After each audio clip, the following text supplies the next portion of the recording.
Brilliant. So today I'm joined with my colleague Elaine, and we will be talking through all things diabetes. So again, thanks for having us, and it's a really great week to have us because we're just kickstarting Diabetes Week. So we're out and about giving lots of presentations and information to all different types of community groups. So yeah, it's really great to get out and spread awareness and what supports we can offer as well. Okay, and just to introduce myself, I'm Elaine. I'm the Diabetes Engagement Officer here with Diabetes UK in Northern Ireland. So as Fiona said, this week is Diabetes Week. So we have a lot of events on this week and we're out at a lot of information sessions, sharing information about Diabetes UK and who we are and the importance of managing diabetes or being aware of the signs or symptoms of diabetes as well. So it's lovely to be here today to present to you all. So the presentation usually takes about 30 to 40 minutes. So we'll just run through it all. And then if you have any questions at all at the end, just come off mute, let us know, we'll do our best to answer. We'll also pop our emails in the group chat at the end. So you'll be able to contact us after. If there's any individual support or advice or anything that you need from us, just let us know and we will get back to you. So we will kickstart then. So again, we're from Diabetes UK. We obviously work across all of the UK, and we have a base here in Northern Ireland. So we cover all of Northern Ireland, but our base is in Lisburn. Okay, so Diabetes UK.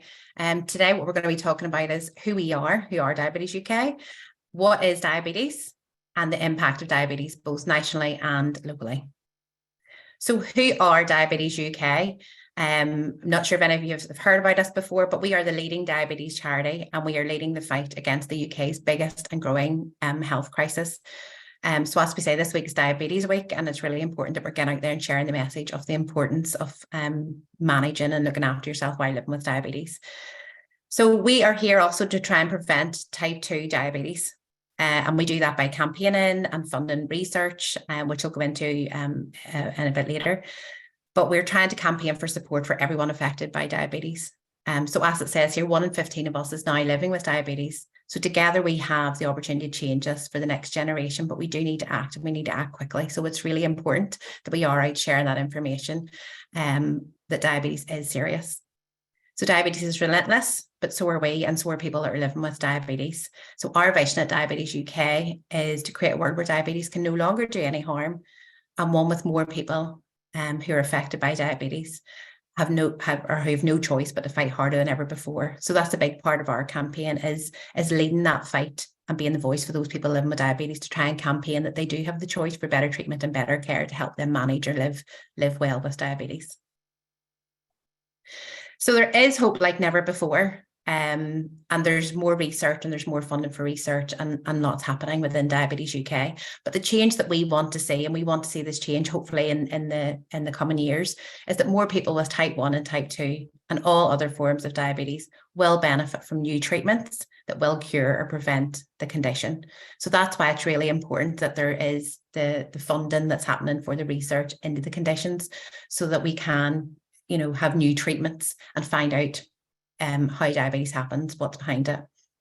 We want to change that more people will be in remission. So remission is those people who are living with type 2. And there has been a pilot project called the Direct Trial that you will see on our Diabetes UK website, with information all about getting type 2 diabetes into remission. That has been hugely successful, and the NHS England are hopefully going to be rolling that out. But that is where people with type 2 were supported by diabetes specialist nurse, clinical psychologist and a dietitian to manage their diabetes well. So to eat well, to move more, and to get their type 2 or their blood glucose levels into remission. We also want to see more people that they get the quality of care that they need to manage their diabetes well. And we want to see fewer people getting type 2 diabetes or gestational diabetes, which is diabetes in pregnancy. And we want more people to live better and more confident lives with diabetes, free from discrimination. So we do that through our information events and from having our peer support sessions as well, and helping to give those people living with diabetes a voice. So how do we do this? So the likes of being here today at information session to share information to yourselves. So to people who are already living with diabetes, or to those people that maybe don't really know about diabetes, to spread the information about what it is and the signs and symptoms to look out for and how to get that support. We have information on our website. So our website has a whole heap of resources on healthy eating, about managing and living well with diabetes, about your emotional well-being. There's publications on there that can be downloaded, and we also have booklets in our shop that can be ordered free of charge as well. There's an online learning zone, and there is a helpline service as well, where we have trained counsellors to provide that listening ear or that support that's needed. Support that we offer here locally as well is that we run family days for the whole family, for all who are impacted by diabetes. So that might be days out to the farm, maybe emotional wellbeing events where we will have healthcare professionals available, or diabetes specialist nurses available, and our own Diabetes UK NI team there to support parents and children living with diabetes. We also have our peer support groups, so that's for adults living with type 1. We have our remission support groups. We have our Live Well hubs that run across Northern Ireland. That's a new lottery funded project. So currently we have a Live Well hub in Bangor and one in Ballymena, and we will be launching one in Belfast soon, and they will be launching across Northern Ireland within the next 5 years. And those Live Well hubs are a one-stop shop for people to come to who are living with or impacted by diabetes, to hear from healthcare professionals. Then we have research. So we fund research to find better treatments and ultimate cure for diabetes. And again, there's loads of information on all the research that's happening across Diabetes UK on our website. And then we're constantly campaigning as well for the better services of care, campaigning to our local MLAs, to government, and to our healthcare services here, to ensure that all people living with diabetes or impacted by diabetes are getting the care that they should be getting. So we're going to spend a bit of time just looking at the impact of diabetes, both nationally and regionally. So in the UK, so the number of people that have been diagnosed with diabetes has more than doubled in 20 years, which is why we kind of need to fight harder than ever before. The NHS spends around 10 billion on diabetes each year, and that's 10% of its entire budget. And then because of the growing figures, we think that by 2030, more than 5.5 million people will have diabetes in the UK.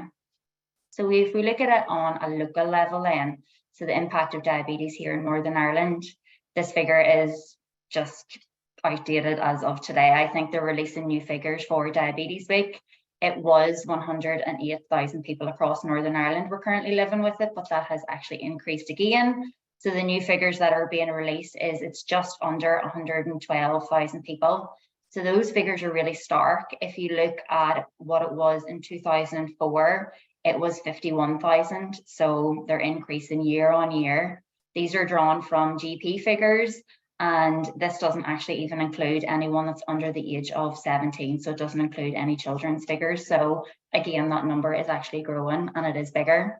So 90% of those are living with type 2, and then 10% are living with type 1. And then they estimate that there's probably another 10,000 people just walking around undiagnosed that have type 2. So we're going to look a little bit on, the symptoms of diabetes. If you just want to, it gives a bit of information on risk factors, if you want to take note of those, and a bit about type 1 and type 2. So there's a little explainer video here that I'm going to play. Let me know if you can't hear it or anything.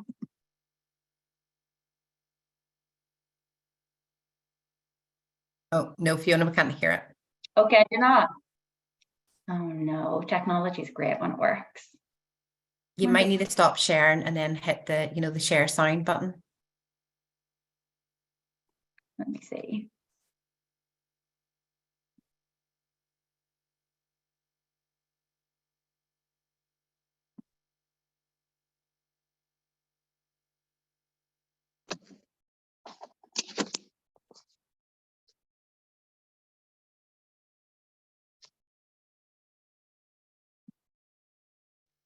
Hola.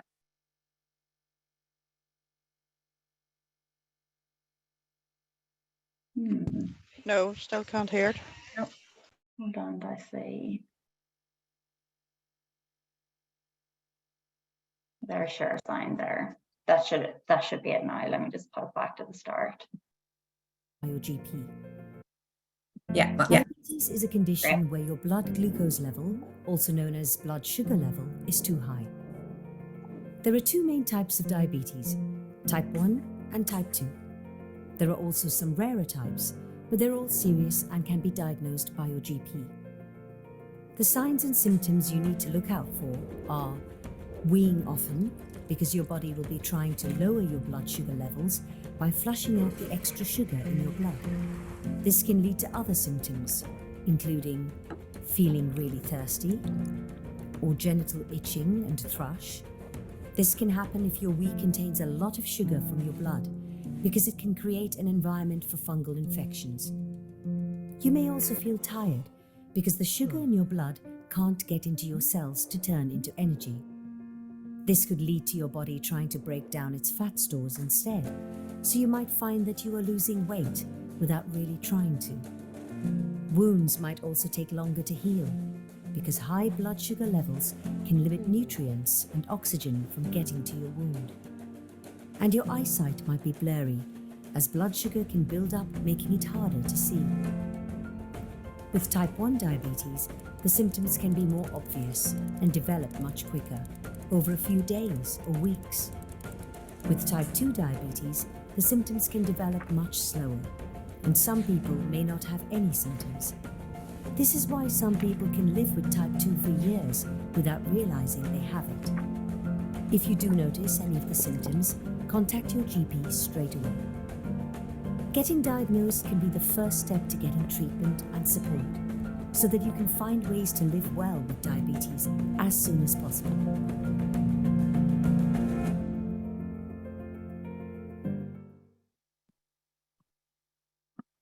Diabetes is a condition. Oh. Great, so I'm glad that actually worked. So yeah, it highlights some of the risk factors, and it is, we had done a campaign around the 40s, and it was particularly for young people and children. So we went out to all the schools and done the 4T campaign, and it was going to the toilet more often, and uncontrollable thirst, feeling really tired and getting thinner, so losing weight. Some of the other ones was blurred vision, and then cuts and wounds that don't heal easily. And again, if you're having any of those symptoms at all, our advice will be to go straight to the GP and ask for them to test for diabetes. Okay, so like I said in the video clip there, diabetes, it's a condition where the amount of glucose in the blood is too high because the body cannot use it properly. So in people with diabetes, the pancreas does not produce enough insulin, or the insulin it produces does not work properly. So the two most prevalent types of diabetes are the two that you might constantly hear of, are type 1 and type 2. So again, like it showed there in the video clip, in type 1 diabetes, there's no key, which is the insulin, to unlock the door to the cells. And in type 2 diabetes, the key or the insulin is unable to unlock the door properly, or the lock doesn't work properly. So therefore it's not effective. So again, with type 1 and type 2, it's about 90% of people with diabetes have type 2. So if you think of the figures that Fiona was chatting about earlier, where there's just under 112,000 people in Northern Ireland living with diabetes, 90% of those are with type 2, and about 8% of those are type 1, and about 2% of those then have rare types of diabetes, the likes of gestational diabetes, which is diabetes in pregnancy, or other forms of diabetes.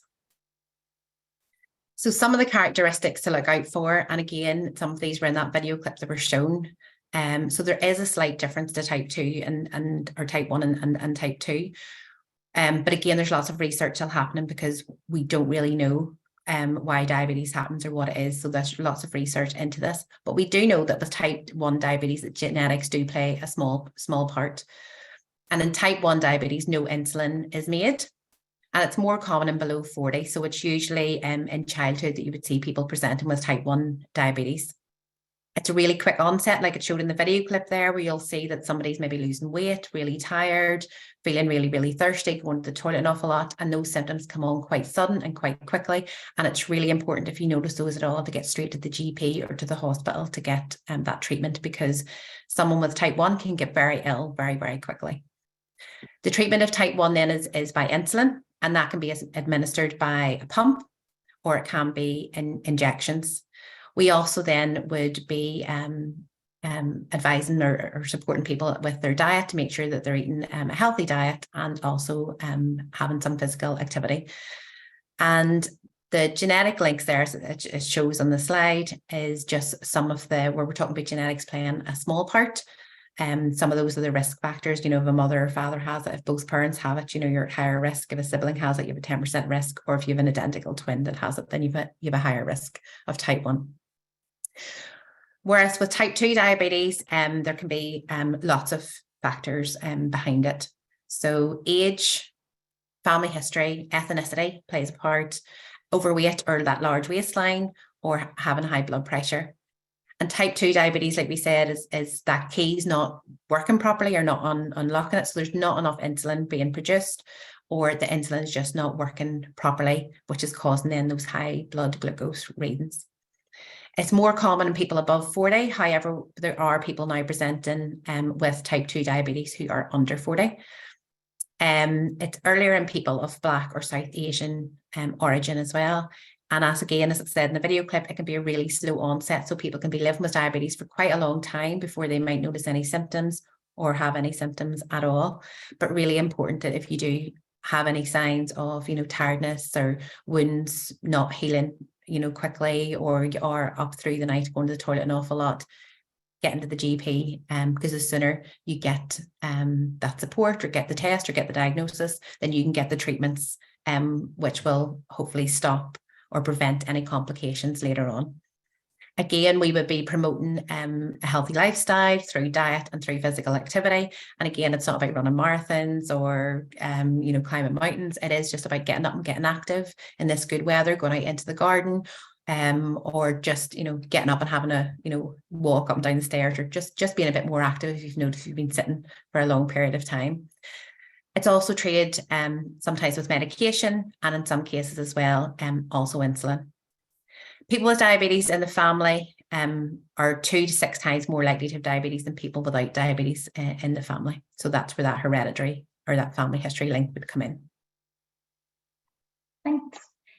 So diabetes and ethnicity then. So people from African, Caribbean, South Asian and Chinese background are more likely to develop type 2 diabetes at a younger age and at a lower BMI. And this is due to lots of factors, environmental factors and genetics. Our aim is to reach and support as many people as we can at risk. And what we do know is that it's more common if you're from a lower income background or from one of these ethnic groups. So it actually forms one of our drivers when we're looking at our work strategy. And yeah, we're looking at having a whole new kind of impact and around tackling inequalities. And it's going to form our work for the next maybe 5 years. So it's how do we get out, how do we target these people? How do we kind of increase the knowledge about risk in that as well? So what causes type 1 diabetes? And the answer to that, unfortunately, is that we just really do not know. It's mostly unknown. So it could be the result of a viral infection that just attacks the pancreas at a really young age.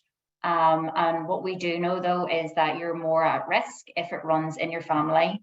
So the answer to that really is that no one knows for sure, which is why it's so important to be putting so much money into research and science around it.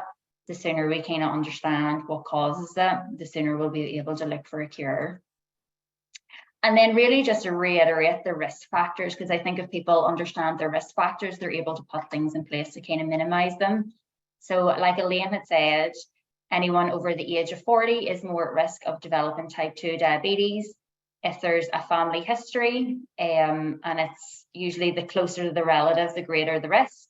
Your ethnicity, weight, gestational diabetes. So if you've had gestational diabetes in pregnancy, you're more likely to develop type 2 later on in life. If you have a larger waist circumference, the likes of a stroke or high blood pressure, you're more likely to develop type 2. If you have pre-diabetes, so if you've been diagnosed with pre-diabetes, it's important to look at your diet and exercise to make sure that it doesn't develop into type 2. There is links, and there's been research done around depression and severe mental illnesses and how that is linked to type 2 diabetes as well. And any women that have a history of polycystic ovaries or who have given birth to a baby over 10 pounds is more at risk of developing type 2. So how is diabetes diagnosed? Really, just go to your GP. If you have any of the symptoms, if you're worried about it at all, if it runs in your family, if you are getting any of the 4 T's, any of the signs or symptoms, it's done by a blood test. So there's 3 different blood tests that you can get done. And again, your GP will advise you on what is the best. Oh, sorry, if I went on there. And then we're going to look a little bit about the complications of diabetes as well. Oh, Elaine, you're on mute. Sorry, got muted myself. So but as we talk about diabetes, there's the 2 sort of main types. Type 1, where it's an autoimmune response and where the body attacks and destroys insulin producing cells. Type 2 is where there's not enough insulin being made, or it's not working properly, and ultimately then the blood glucose builds up in the blood. And then we have our gestational, which is the diabetes in pregnancy, and other forms of diabetes. But there can be complications of diabetes, which is why we would be really reinforcing the fact of just trying to manage your diabetes well, having a healthy lifestyle, and being active and watching what you eat. So high blood sugars can seriously damage parts of your body, including your feet and your eyes, but also kind of impact where it can cause stroke, heart disease, kidney disease, or nerve damage. But really important also to reiterate, if you manage your diabetes well and you've got a good healthcare team around you, that we can limit or try and prevent some of these complications of diabetes from happening. Yeah, this just kind of shows the seriousness of diabetes and how important it is to get diagnosed early. The earlier the diagnosis, the less likely it is to develop any of these complications. So you'll often hear people with diabetes talking about hypos and hypers. So a hypo is hypoglycemia, and that's when the blood glucose or your blood sugar level is too low, and it can happen really, really quickly. So like it showed in that video clip as well, where, you know, it can be quick onset or somebody can get really ill really quickly. With somebody, if somebody's having a hypo, you might see that they're really tired, sweating, headache, trembling, shaking, blurred vision, maybe pale, and there's lack of concentration or have a fast pulse. Hyper then is hyperglycemia, and that's when their blood glucose or the blood sugar level is too high, so there's too much glucose in their blood. And with hypers, they maybe have headaches, they're feeling really thirsty, going to the toilet more often, especially at nighttime, and feeling tired. So some reasons for this could be maybe they've missed medication, they've maybe more carbs in their body can manage or their medication can cope with, but also other impacts can be stress, feeling unwell, or over treating hypos as well. So we're going to look at reducing the risk of type 2 diabetes, and this is all just really basic information, and it's really just tips for a healthy lifestyle. So it's something that we could all kind of take into consideration, whether or not we're worried about diabetes or whether or not we're living with diabetes. So just aim to get your 5 a day. If you are cooking with salt, maybe don't be putting salt on your table, or vice versa. Try and cut down on fat. So look at getting the likes of your low-fat yogurts, low-fat cheeses. Keep an eye on your portion sizes. So try not to be kind of minding up your plate, especially on the likes of Sundays, like big mounds of like potatoes and meat. Just try and cut those down a bit. As a charity, we do not endorse diabetic products at all. So we would actually say to avoid them. So they're really high in lots of E numbers. They're really, really full of chemicals that actually work as a laxative as well. So I think these kind of exploded on the scene. It must have been about 8 years ago, when the likes of the retail supermarkets and that were endorsing them, and there was a whole big section and aisle for diabetic products. And then it kind of came out that they weren't actually very healthy and they weren't good for you. So if you are a lover of chocolate, we would always say everything in moderation. So if you want chocolate, have chocolate, maybe have a square every now and again. Just don't be gorging on it. Everything in moderation. No more than 14 units of alcohol a week, which usually equates to about 6 pints of beer. And then try your very best to incorporate exercise into your daily routine. We would always say the cornerstone of managing diabetes is diet and exercise. So this is just an idea of what your plate should kind of look like. So the more fruit and vegetables you get, the better. They're really, really low in sugar, especially your vegetables. If you just have a nice colorful plate, a bread beige plate usually isn't very nutritious. So just have a look at what you're putting on there. We have lots and lots of resources on diet. We have meal plans, we have monthly planners, weekly planners, and there's so many recipes on our website. So if maybe you want to change up how you're cooking, go on and have a look. It gives you what you need to get from the supermarket and step-by-step guide on how to make it. I'm sure you all know about carbohydrates. These can all be downloaded as well, but we just said try and go for your good carbs. So the likes of anything with whole grain, your oatmeal, all of your green vegetables, and try and eat as much fruit and vegetables as you can. And then just try and stay away from your bad carbs, which is the likes of the refined grains, all of your white breads, those sugary cereals. Try and cut down on any sugary sweets and drinks, and yeah, just generally have a wee eye on what you're eating. So this is one of the main misconceptions when it comes to diabetes. So does sugar cause diabetes? And the answer is no, it doesn't. It doesn't cause type 1 and it doesn't cause type 2. So in type 1 diabetes, the insulin producing cells in your pancreas are destroyed by your immune system. So it has nothing to do with sugar. No amount of sugar in your diet or anything in your lifestyle has caused or can cause you to get type 1 diabetes. So like I said, we're unsure at the minute what causes type 1 diabetes, but we do know that it is nothing to do with sugar. And again, with type 2 diabetes, so it's a little bit trickier, and I think people think that sugar causes type 2 diabetes, but it doesn't. So we do know that it doesn't directly cause type 2 diabetes. But the thing is, you're more likely to get diabetes if you're overweight. And what does sugar do? It helps you put on weight.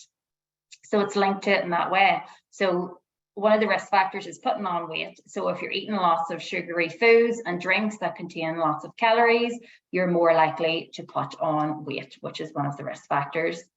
So you can see if there's too much sugar, it's making you put on weight, then you're increasing your risk of diabetes, but it doesn't directly affect it. So the other massive thing we would ask people to keep an eye on is their exercise. So being active is good for your mental health, it's good for your physical health, and it can help you manage your type 1 diabetes, and it can help reduce your risk of getting type 2. So again, we're not asking people to run marathons or anything like that. It's just about keeping moving. I think if you're lying in front of the TV for a couple of hours every day, if you can maybe try and change that up a little bit. Exercise is all about what you can do and what you can manage and what you're capable of. So a simple walk can make a huge difference on how you feel, and it helps you maintain a healthy, active lifestyle. We always say, even because we would do this presentation to a lot of older groups as well, who maybe have limited mobility, but it's just even about looking at maybe doing a couple of stretches, looking at doing a little bit of gardening. They always say about going and kibbling around the house, you know, even just cleaning out cupboards, cooking, going to your supermarket. As long as you're up and about, that is you doing exercise and that is you keeping healthy.